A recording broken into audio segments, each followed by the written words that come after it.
All right, so today we'll be going over the effects of labor force changes on employment and retirement post-pandemic.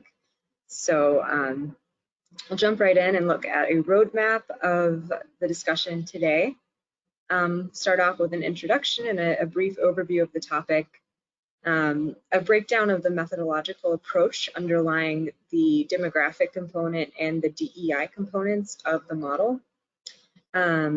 Then we'll talk a little bit about some of the potential impacts we would expect to see based on the issues we talked about in the first part. Briefly go through a live model demo and note some results from that demo, and then jump into our conclusion and Q&A. So as we go along, any questions that come up, please keep track of them and feel free to ask them at the end. So just to introduce ourselves, we are REMI, Regional Economic Models Incorporated. We've been around for over 40 years, and we are the nation's leader in dynamic local, state, and national policy modeling. So especially in this context of labor market changes and COVID-19, long-term economic impact analysis is really important at this point to understand what's happened over the past couple of years and what will happen for years and decades even from now. So this is a quick sampling of some clients that we've worked with in the past, but just to drive home our purpose, we are here to improve public policies, and that's our mission, that's our bread and butter, and that's really what our software can serve as a tool to help our clients do. So without further ado, we can jump into the topic itself. So for a quick overview of pandemic-induced labor market trends, this graphic here kind of divides these things up into the four major categories I'll talk about in the webinar today. So first of all, employment. The trends in employment have included labor shortages, especially in trades that require skills and like the type of skills you have to learn from older workers in the industry, so things like construction, manufacturing, jobs that involve apprentices. So some industries are facing big labor shortages, and employers are facing, the demands for higher wages because of their labor shortages. So that's kind of creating its own problems in the field of employment, not to mention all the jobs that were lost early on in the pandemic, and even with regains, that have still taken a massive hit. Labor force participation. Of course, we saw early on pretty high rates of women of all categories, of all races, leaving the labor force in high rates. But as the pandemic went along, we saw that Black and Hispanic female populations, so the Black female populations and the Hispanic female populations saw the most dramatically high drops in exiting the labor force. And older populations also began to leave the labor force somewhat earlier than expected, which leads us into retirement. So COVID-19 has impacted retirement in terms of, well, first of all, that problem I mentioned under employment, that these skilled trades are losing employees and not having enough new younger workers to come and fill those empty positions. Since baby boomers began to retire earlier in the pandemic, there's strain on Social Security and other retirement benefits. And of course, some reasons for why these groups left the labor force, have something to do with the higher health risks from the virus itself. But that did result in a jump in retirement. And then finally, this diversity, equity, and inclusion piece of the picture is really running through this entire story that we'll be looking at today. So the differential impacts on different populations across race, gender, and ethnicity are all very evident in the economic trends we'll talk a little bit more about.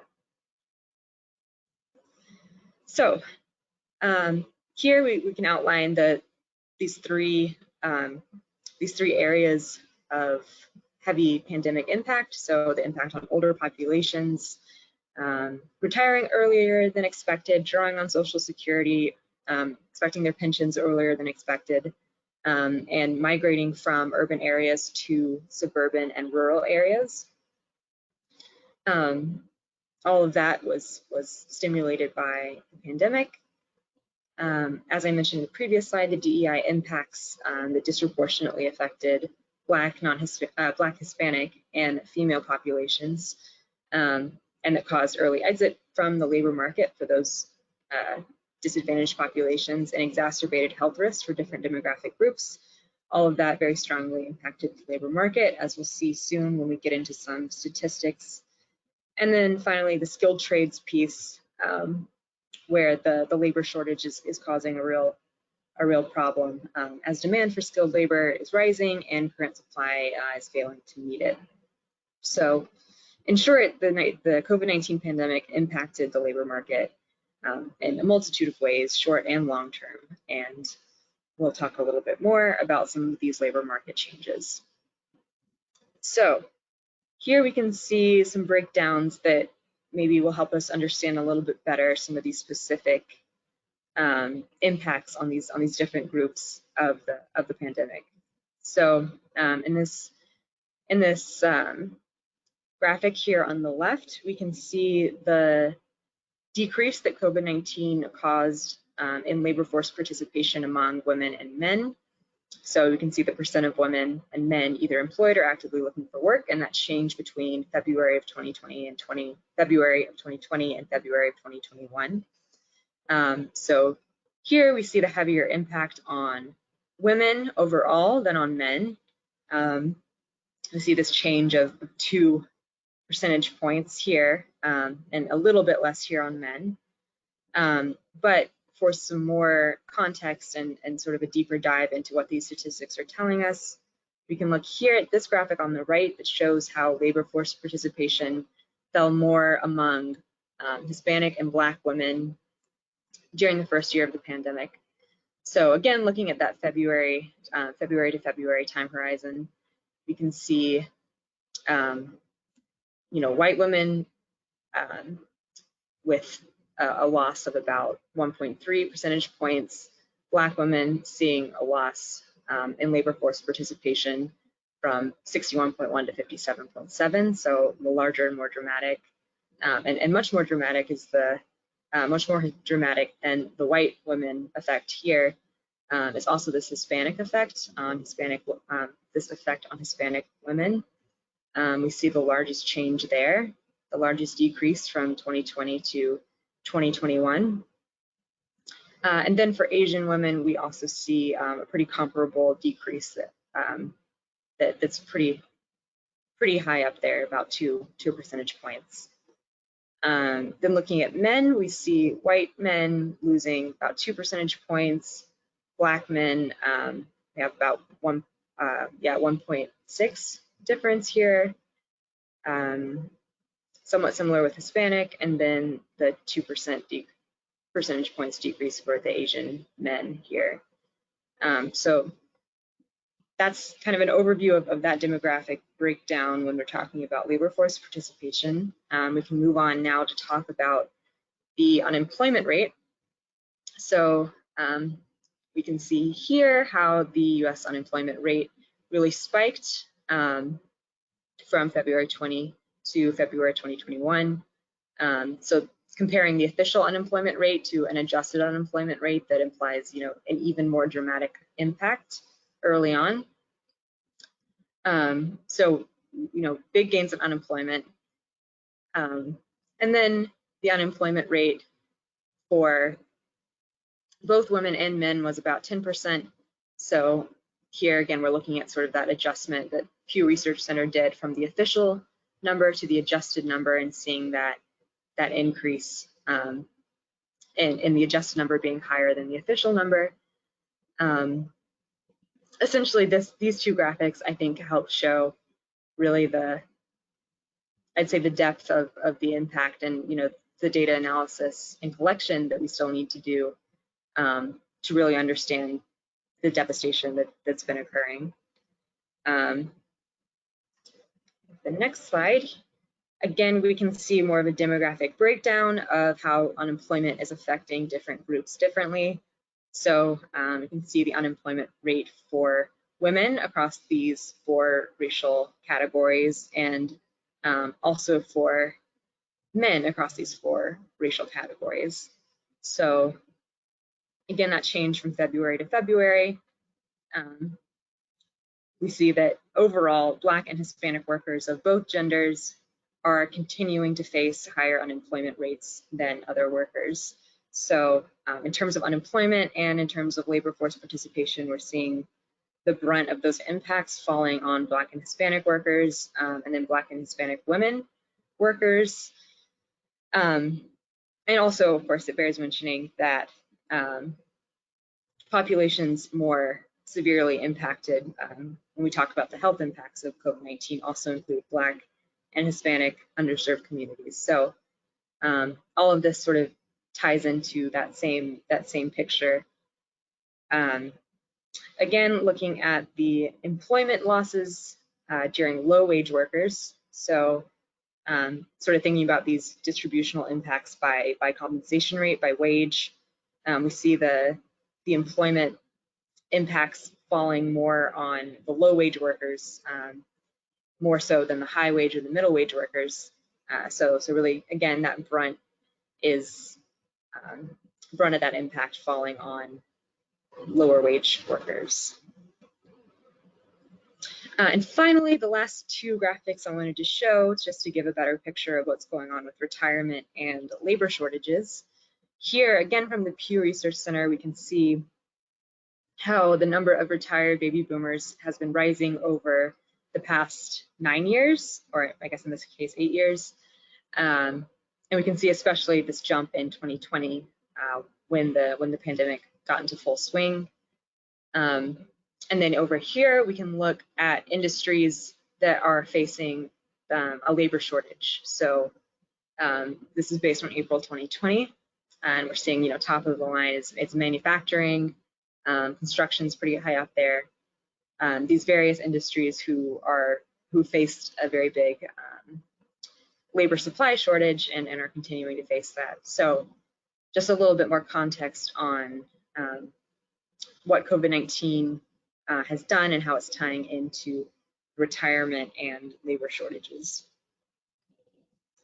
So to bring that context back to what we do here at REMI, economic recovery and the REMI model, we've been used before to help look at labor market recovery. We firmly believe that recovery should be informed by long-term data-driven economic impact analysis. And the question that we seek to answer, and I hope that you all walk away with today, is how can the economic modeling that REMI offers inform decisions about post-pandemic labor market changes? So just for some examples of past work, we've worked on the COVID-19 impacts on employment in the state of Tennessee and on Nashville and Clarksville. Our model has been used for that by the Nashville Area Chamber of Commerce. We've looked at economic recovery post-natural disasters, so Texas after Hurricane Harvey, New Orleans after Katrina, and then for another financial crisis, the Great Recession, the REMI model was used to look at the automotive sector recovery coming out of that recession. So in short, economic modeling is needed to understand the economic impacts of shocks like this to the economy overall and on the labor market specifically. So from there, I'll talk a little bit more about the REMI model and how it works, and what our methodology is, what our approach is to answering these type of questions. So specifically as it relates to the demographic portions of the REMI model, so that being the demographic components, describing those more traditional demographic indicators, and then also the DEI suite of features that break down economic results by demographics. So we'll start off going through the demographic component of the model, and then talk a bit about the DEI indicator methodology, so that you can get a little bit better look at how we're approaching these questions and what we're taking into account when we talk about the demographic changes calculated in the model. So for a quick overview of the demographic component of the REMI model, we use a cohort component method to forecast regional population changes.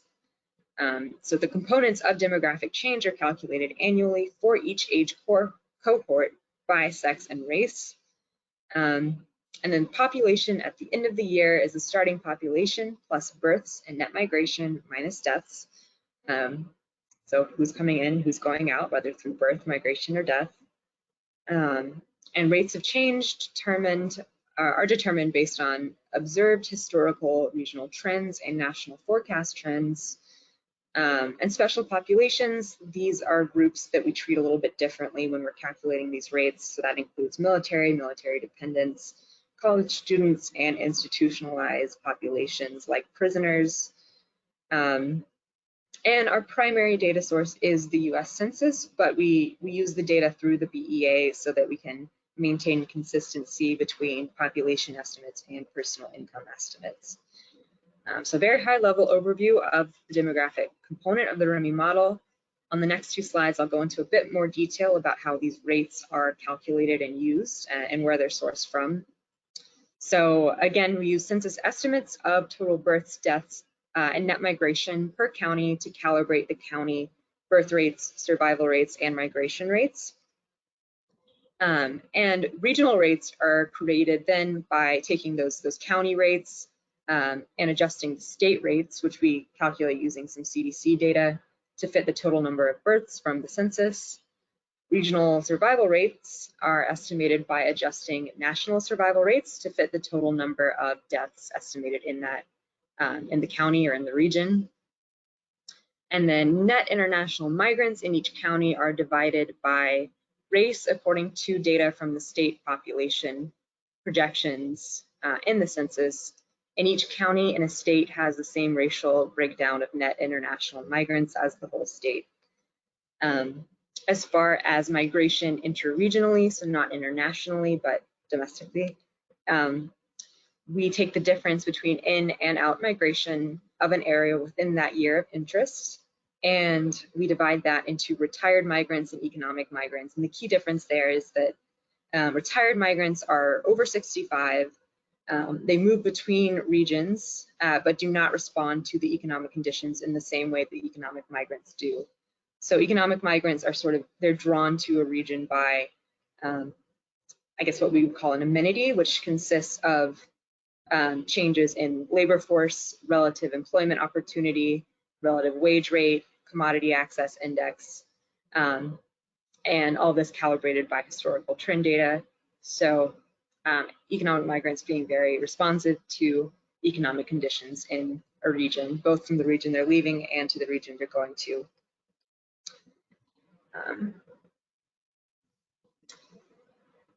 Now we can talk a little bit more about the special populations that I mentioned. So these include military dependents, college students, and prisoners, and they're special in that they can make up a large portion of a region's population, but appear not to age over time. So a pretty classic example would be a college town that every year looks like, that there looks like a huge portion of the population is between 18 and 22, but they don't necessarily stay in that town. So they need to be counted a little bit differently in the model. So special populations are counted in their home areas before the population in an area is aged year by year. And these special populations estimated in the area are then taken out, and the estimated special populations from the area that currently exist in other areas are then brought back in, and then the population is aged 1 year. And special populations are added to and taken out of the population in the same age distribution as the previous year. So that's how we correct for these sort of weirder populations within a region that aren't going to act sort of the same way that other populations do. So it appears that the special population would appear not to age, and the total population of the nation is allowed to grow normally.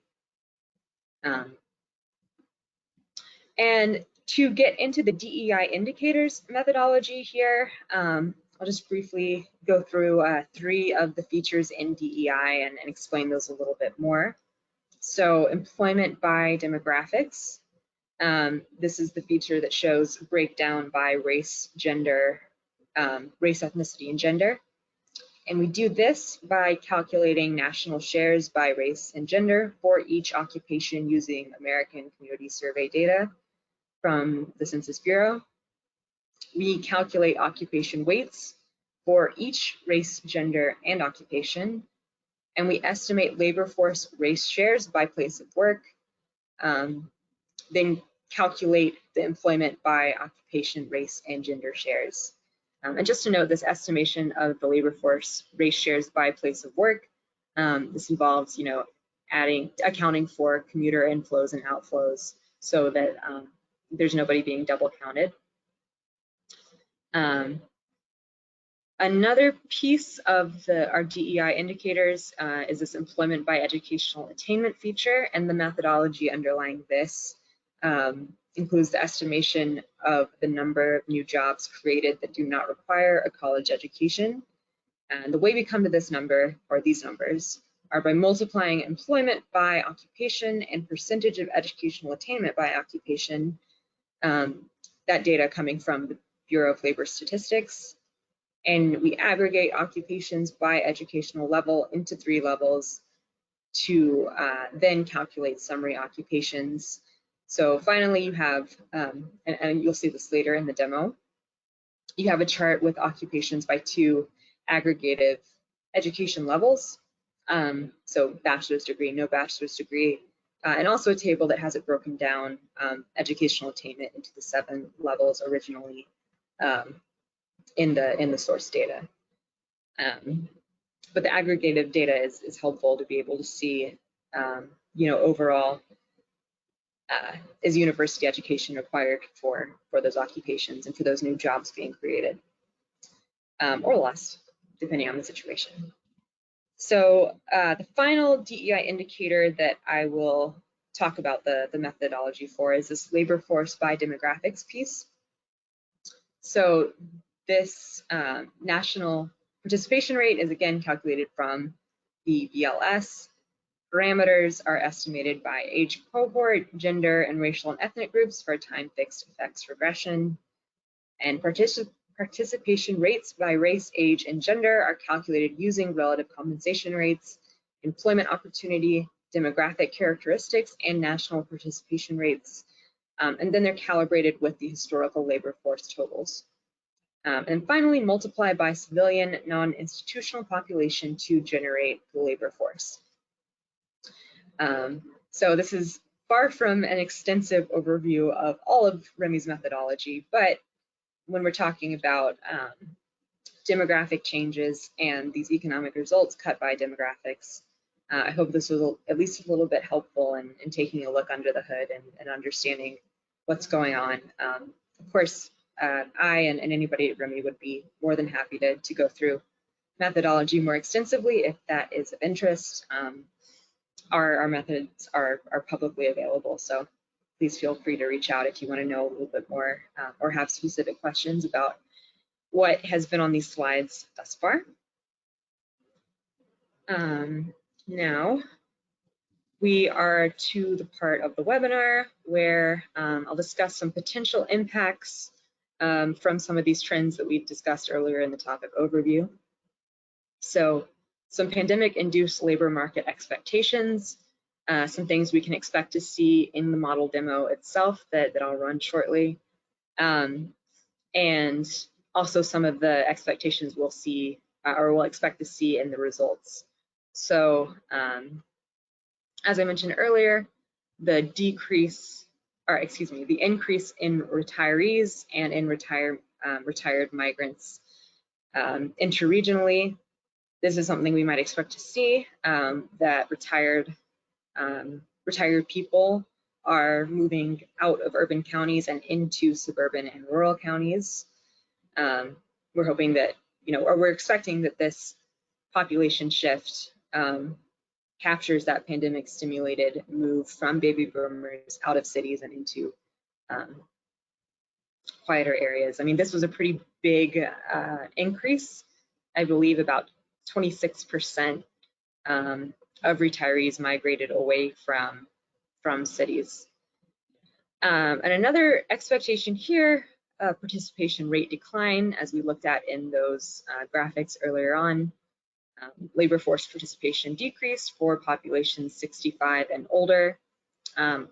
Also for the Black non-Hispanic group, for the Hispanic group, and for the female group, most specifically for Black non-Hispanic and Hispanic female groups. So that intersection of these different categories. That's a result we might expect to see, or we should expect to see, you know, based on COVID and based on those graphics we covered beforehand. Some other expectations here include skilled labor shortage.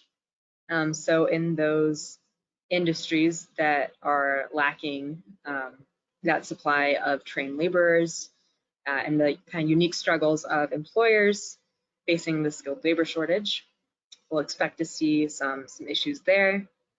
And we'll also expect to see some strain on social welfare as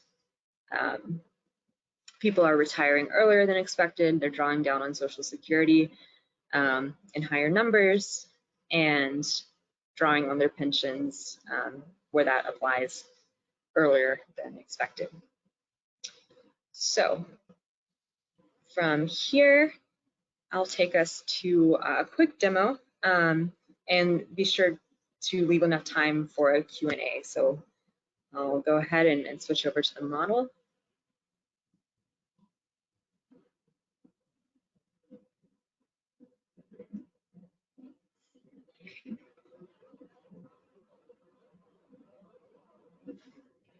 Be sure that this is visible. Okay. All right. So this simulation that I have pulled up captures employment shocks to the construction industry and some of this migration away from cities. I chose the construction industry because of the fact that that was one of the top industries facing a shortage in skilled labor. So with that being said, I'll go over to the results here. You can take a look. Excuse me, I'm a little bit further down than I meant to be here. I'll jump to our economic summary table so we can see overall some changes. So in 2020, as we would expect for what we're talking about, we see a massive drop in employment. Also, to clarify, this model is a 3-region demo model. So the regions we're looking at specifically are urban counties, suburban counties, and rural counties. So it's not a particular region specifically. It's a demo group of regions, but is useful in showing some of the important effects that I wanted to demonstrate along with this topic. It's also a 70 sector model, so that means that the level of industry detail we can get into with this model is the 70 sector level, although REMI is capable of going into greater sector detail if needed. But for these purposes, 70 sector. So we see a major drop in employment, especially in these years. I made the assumptions, of course, that later on these job losses would not be so drastic and that economic recovery efforts would, you know, yield some positive results towards the end of this time horizon. But those large job decreases happen early on. We see decreases in the population, decreases in the labor force, decreases in GDP, until we begin to see somewhat of a recovery, losses in output until the recovery begins, losses in personal income, etc. Now I'll go over to our demographics piece here, where we can see the losses to the regions in the model. So our losses to urban counties and suburban counties, with the fewest losses here being in the rural counties as expected based on the scenario. We're looking here at all races, gender, and age, but we can break this down and see specifically white non-Hispanic versus the other groups, Black non-Hispanic versus the other groups, and then other non-Hispanic and Hispanic. I clicked through those fairly quickly, but I think that the takeaway was fairly obvious that the white non-Hispanic group is migrating away in larger magnitude from urban counties to rural counties. By gender, you can see this migration of male groups out of these regions. And we can also look at female, but I think that might be slightly less interesting than our retired population. So I'll just go up and choose age 65 and take a look at how this retired migration was captured in the simulation. So again, seeing that that decrease in the urban and suburban counties and that increase in the rural counties. We won't spend too much more time on this, but just to show you some more of the demographic components before we get into the DEI results. Here we can see this breakdown of population change. So what's driving that change, who's coming in, what is the birth rate, what is the death rate, how's the population being affected by region overall. You can see labor force by region, and we can also see the labor force components, looking at labor force population, participation rates, and the overall labor force in thousands of people. So with that, I will go ahead and take it over to the DEI indicators piece of the picture. We'll begin looking at the employment by demographics, graph here. So we can see, again, as sort of expected by the introduction I gave in the slideshow, overall pretty large changes, big losses for everybody. We can look at this in terms of percent change, as that might be a little bit easier to interpret. So we see the big losses for the Hispanic population in the first 2 years of the pandemic.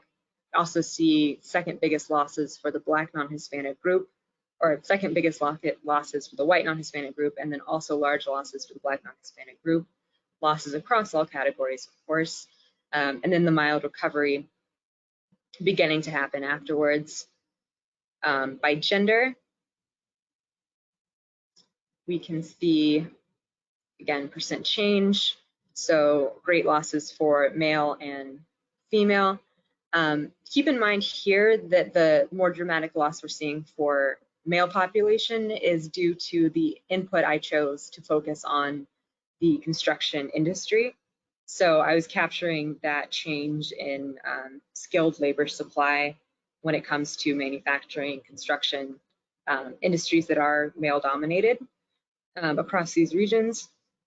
Although this is not a full picture of what the pandemic has done, because many of the female dominated occupations were also hit very hard, massive labor shortages and caretakers and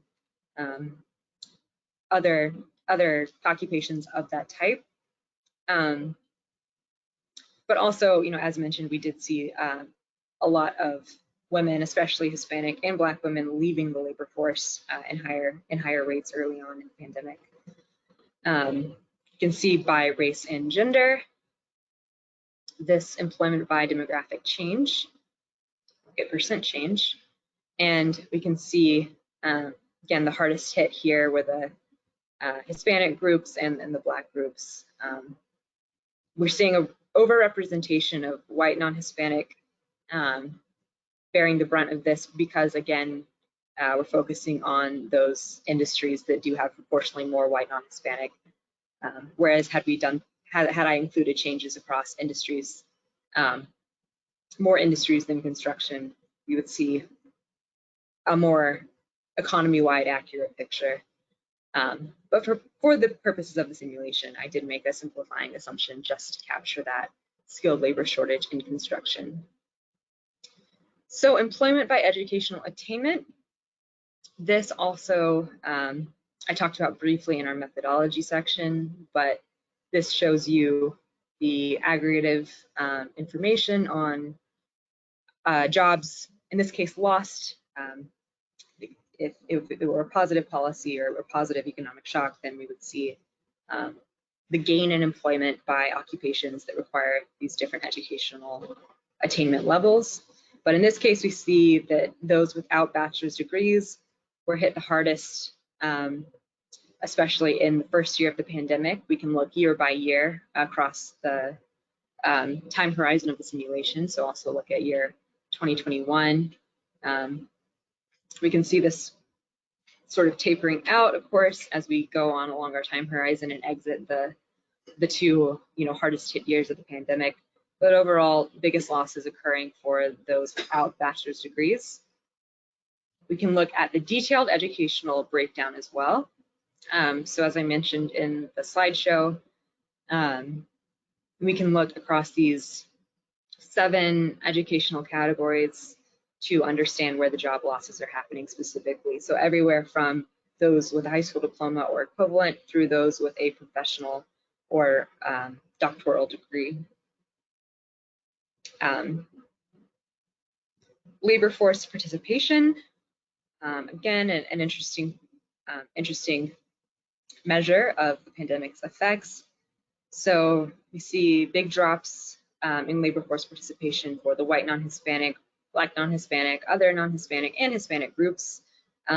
Largest drops here for the white non-Hispanic group for that because of that loss, or because of that lack of engagement in those skilled trades, but also high losses across the board. By gender, we can see more women dropping out of the labor force, as mentioned and as expected, which helps explain some of those results we saw in the employment by demographics piece.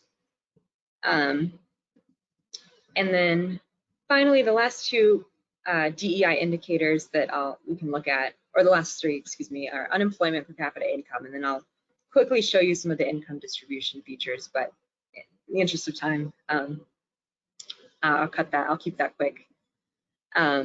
So across regions, big gains in the unemployment rate, as we would expect, and losses in personal per capita income until we see the years sort of becoming more normal towards the end of our time horizon. And as promised, the income distribution suite of features here, we can look a little bit more at the distributional impacts from a compensation rate and income perspective. So this compensation inequality coefficient, we see a big increase in inequality. We see, I'll briefly show you, the weighted compensation rate here. And so we can see how these industries were affected by the pandemic in these first 2 years. Big losses for all industries, but especially hard hit were the middle 20% of industries, especially in the simulation where I'm focusing on the hit to an industry with a that falls into this category, into this income quintile. And employment by industry, we'll see a pretty similar picture here, where the losses are occurring in the middle 20% and the lower 20% and second lowest 20%. So I think that the takeaway from this demonstration as a whole is that a lot of those expected changes that we talked about in the slideshow were pretty visible in this very simplified simulation. And I hope that seeing the demographic piece in action and the DEI indicators in action give you a little bit of a better idea of how that methodology we covered earlier in the webinar applies in practice to the use of this software tool. So with that, I will take it back over to our slide deck and open it up to a Q&A. You know, we have about 10 minutes left in our time slot, so I wanted to make sure we have at least this final 10 minutes to take some questions.